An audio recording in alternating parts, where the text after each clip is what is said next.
se erdhët dashur miq në këtë pjesë të programit. Do të kemi një personazh të veçantë, shumë interesant, atipik, pasi ai ka zgjedhur që në moshën 67 vjeçare të eksplorojë natyrën, të ngjitet në male të larta, të jetë i shoqëruar, të bëjë një jetë ndryshe, të transformojë veten, të marrë më shumë energji, të ndikojë padyshim edhe tek shëndeti i tij fizik dhe tek shëndeti mendor. Është pikërisht 67 vjeçari Agim Idrizi, i cili është gjakovar, siç e thash, i dashuruar fort me natyrën, me male. Do të na tregojë nga eksperienca e tij, nga gjitja në male dhe çfarë i ka sjell pikërisht kjo mënyrë e re e të jetuarit në këtë moshë të pensionit për të. E përshëndes fillimisht, është në një nga ditët pushim të këtyre aventurave në përmale. Faleminderit shumë për kohën tënde, zoti Agim. Faleminderit juve për ftesën. Jam trego pak sa vite ke që eksploron natyrën, shkon dhe ngjitesh në male? Prej sa vite që ushtron?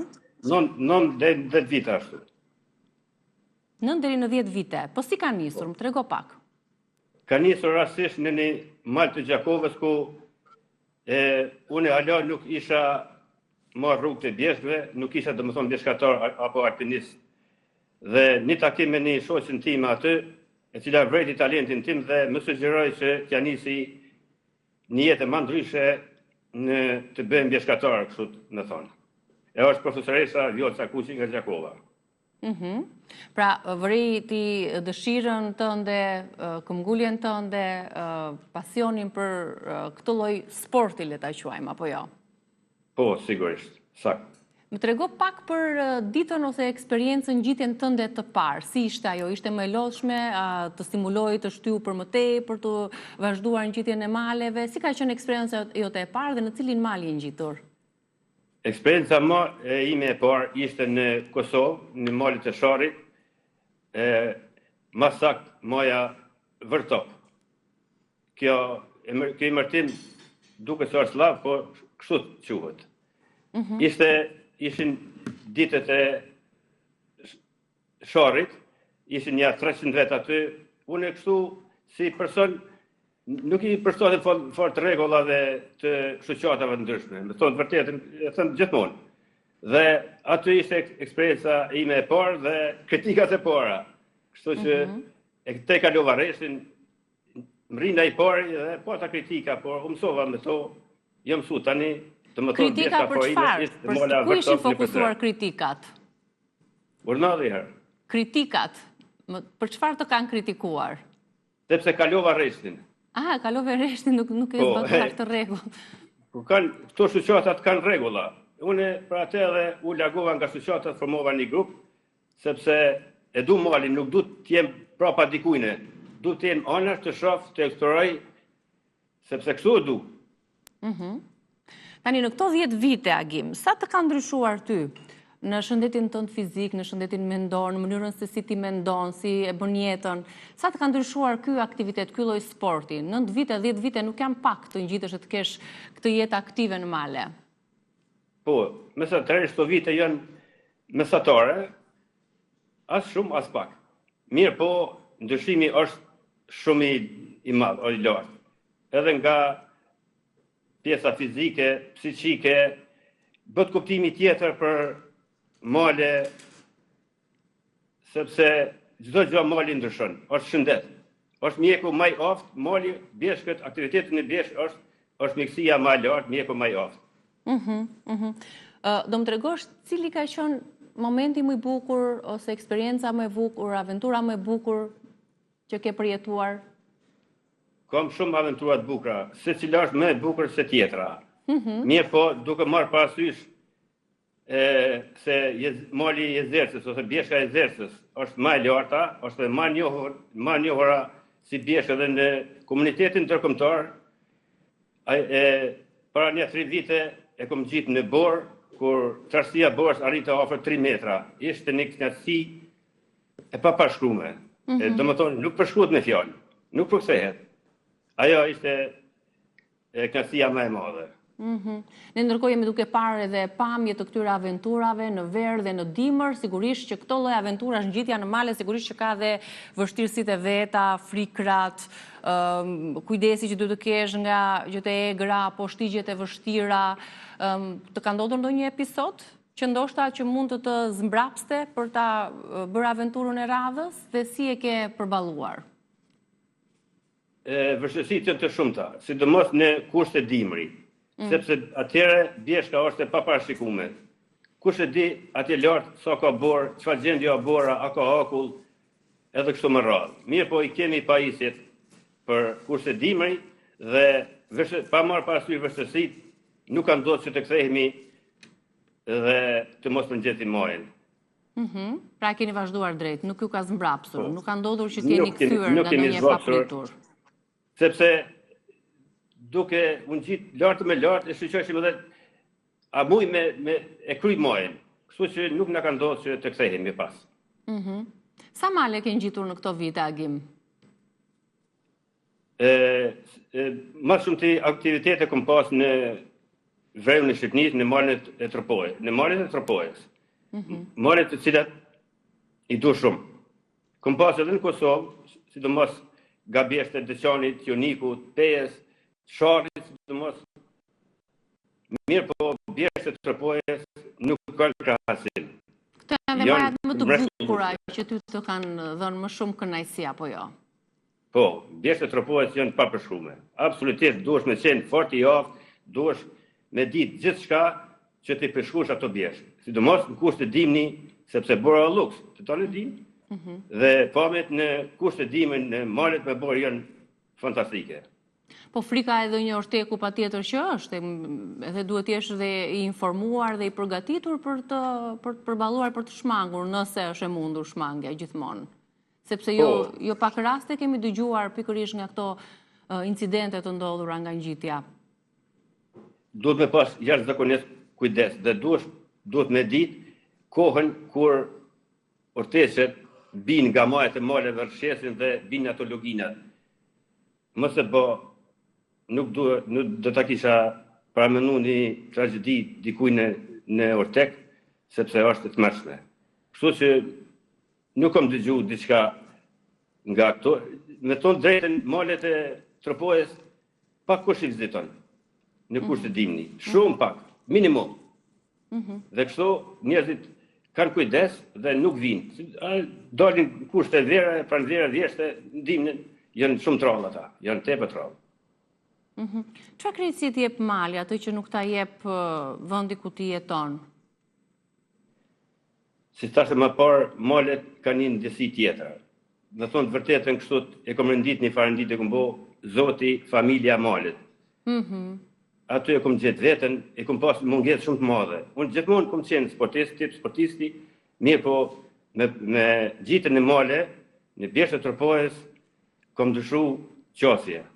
Edhe për jetën, edhe për familjen, edhe për shoqërinë, e më kanë transformu rëndësisht. Cila ka qenë ngjitja që ka marrë më tepër kohë? Që ka qenë më e vështirë, sa orë ka zgjatur, dhe më trego pak Agim, si është kjo parapërgatitja për të ngjitur në mal? Duhet të jesh i përgatitur fizikisht, duhet të kesh mjetet e duhura, duhet të jesh profesionist në atë fushë, në mënyrë që mos të mungoj diçka, që tek veshja, përgatitja, ushqimi e me radhë. Aktivitetet e mia në bjeshk janë të çuditshme, më thonë. Nuk e kam besuar që mund të bëj diçka të tillë. Në kozgjatje, aktivitete kom pas të shumta. Nga 2 net e 2 ditë kom mes, sepse kom dash me eksploru. Edhe kom dal veti dyti në bjeshk, se është pazakonshme kjo. Fora pazakonshme, nuk se aktivitetet në malet të Tropojës që 2 persona ti bëjnë ato. E personi tjetër që kom bë malet është një shok imi nga Tirana, Andel Trebicka. Po?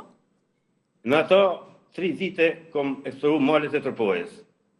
Edhe natën kom hec, edhe ditën pa pushru. Na ka mungu uji, na ka mungu ushqimi, mirë po vullneti ishte jashtëzakonshëm. Nuk kemi kthye pas një çast pas. Dhe ato aktivitete nuk i harroj kurrë. Aktivitete keni bërë dhe në Bullgari, në Greqi, në Itali, në Spanjë. Eksperienca të shumëllojshme në këtë ngjitjet e maleve. Si thash më parë, të gjitha këto aktivitete në Itali dhe në Spanjë i kom bo me shokun Andel Trebicka, një shok imi nga Tirana atje, të cilin përmes juve falenderoj shumë. Si jeni njohur me zotin Trebicka? Me zotin Trebicka jem njohur në malet e Sharit. Është një djalë që një burr i martuar, punon në kullën e Rinosit atje dhe është një ndër përgjegjësit kryesor të ngjitjes dhe zbritjes së avioneve. Ai më ka vrejt kështu nga ofër, pa ditë se kush jam, ka pyetje të tjera dhe e vrejti ato se mu shëshnu me to. Dhe fillum kështu të paprit ma ndelin të doli maleve duke i radhit nga 2, 3 edhe 4 maleve rresht. Si thash më parë, duke ecë 2 net e 1 ditë dhe pa u nal fare. Me aktivitetet e andelit në malet e Tropojës kom përjetu gjithçka. Edhe natën e ftoft, edhe natën e kthjellët, me yje, me hanë, që është jashtëzakonisht bukur. E papërshkuar është. Dhe ato ishin çështet që nuk i harroj. Kjo që po ti po bën tani në këtë moshë, Agim është një jetë aktive në moshën 67 vjeçare. Cili është mesazhi që do doje t'i jepi atyre 40 vjeçarve apo 30 vjeçarve që janë në këtë jetën urbane, në këtë jetën monotone? A do t'ja këshilloje të nisnin këtë sport, këtë ngjitjen e maleve?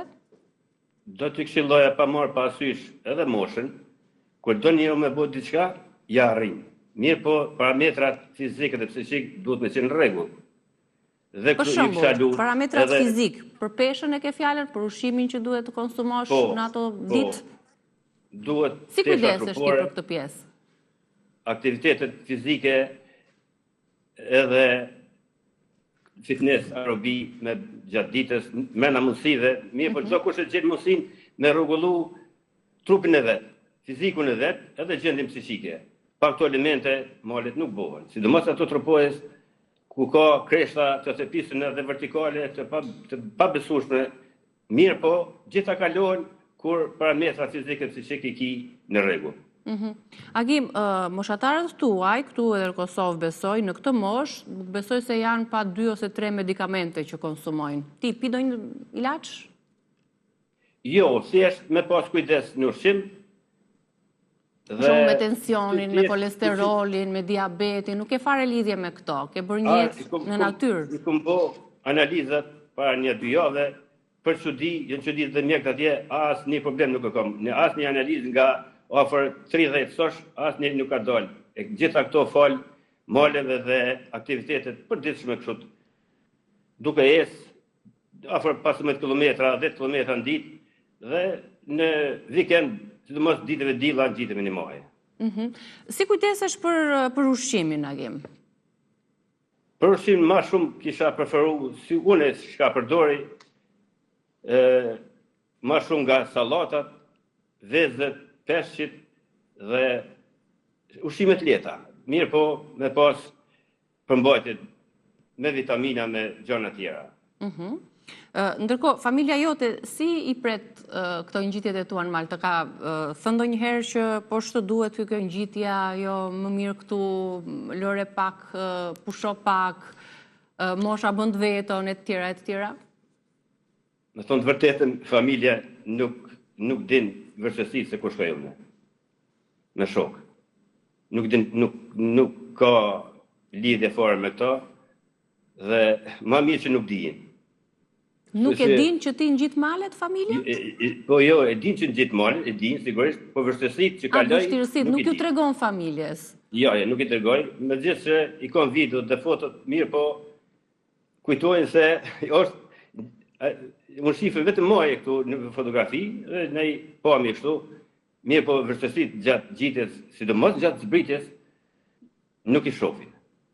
Pse vështirësitë janë më shumë kur zbret?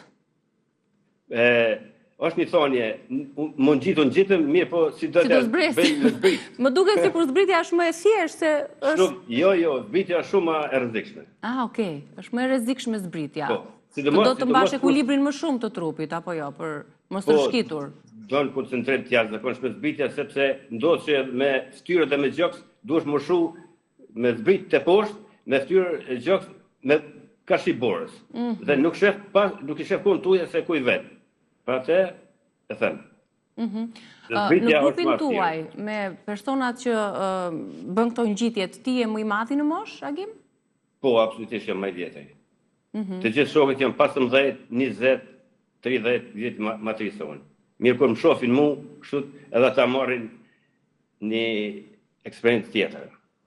Frymëzohen, motivohen. Shife, Agimi 67 vjeç dhe si e ngjit malin kaq lart, jo më ne.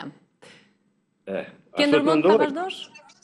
Urna? Ke ndërmend ta vazhdosh edhe sa vite do vazhdosh të ngjitesh male, apo sa të kesh fuqi? Nuk do shterosh. Do të vazhdoj prap dhe këtë të diel do të ngjes majën më të lartë të treva shqiptare i Zersën, e cila ka tani borë mbi 2 metra. Kjo është prioriteti tani i radhës. Është prioritet, e kemi planifikuar kështu, sepse gjatë javës e planifikojmë, e bisedojmë me shokë dhe koordinohemi. Super. Turoj shëndet, faleminderit shumë për kohën, edhe shpresoj që të kemi frymëzuar sadopak ndonjë person që dëshiron të shkëputet nga jeta urbane dhe të eksplorojë natyrën edhe të jetë pse jo pjesë e disa ekipeve, nëse ka dëshirë për të transformuar shëndetin fizik, po ashtu edhe shëndetin psikik, si kundër ju thatë që ky lloj aktiviteti ju ka transformuar tërësisht. Të falenderoj dhe shumë suksese në ngjitjet e radhës. Faleminderit juve dhe kanalit televiziv Report TV. Ditë të mbarë, Agim, faleminderit për kohën. Dhe juve, ditë të mbarë, faleminderit. Ne do të kalojmë në publicitet, ju pres pas pak në Rrezë e Dielli.